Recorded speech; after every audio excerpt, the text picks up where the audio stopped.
Well, a busy day at the state capitol today as multiple bills we're tracking make their way through the process of becoming a law. One today, the so-called bathroom bill on the table in a Senate committee. Yeah, the rhetoric over trans rights, schools, and parents' rights has been heated lately. THV 11's Ian Russell brings us the details of this latest skirmish on this hot button issue.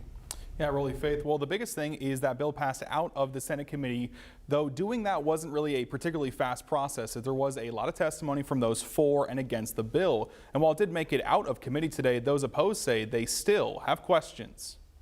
Then I've called the meeting to order. In a packed Senate committee meeting, the potential future of where transgender Arkansas students can go to the bathroom continued. Well, the bill protects all students by going to the bathroom of your gender, which would be listed on one's birth certificate. State Senator Dan Sullivan is co-sponsoring House Bill 1156.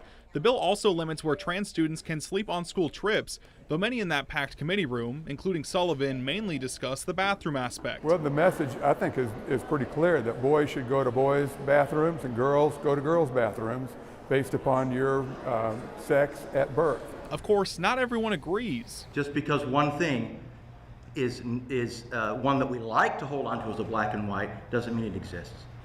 This hurts kids. I've seen it. I've watched them. Including other senators. I really feel that this policy is misguided, unnecessary, and it's going to be far more disruptive than just allowing kids to be kids. State Senator Greg Leding says the penalties for not enforcing this also stand out to him, in that there's confusion on how enforcement would work. That's why we're leaving that up to the school.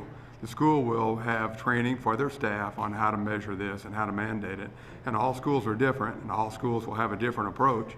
The important part is that all schools are accountable with the law. Fines could also be possible for whoever is found to have violated the law, $1,000 for non-compliance. The bill includes penalties for school district administrators who don't comply with this, and yet we're not telling them how to enforce this piece of controversial legislation. Up next, the bill heads to the Senate floor. It's a way to make all of our kids safe and allow our school district to focus on educating our students.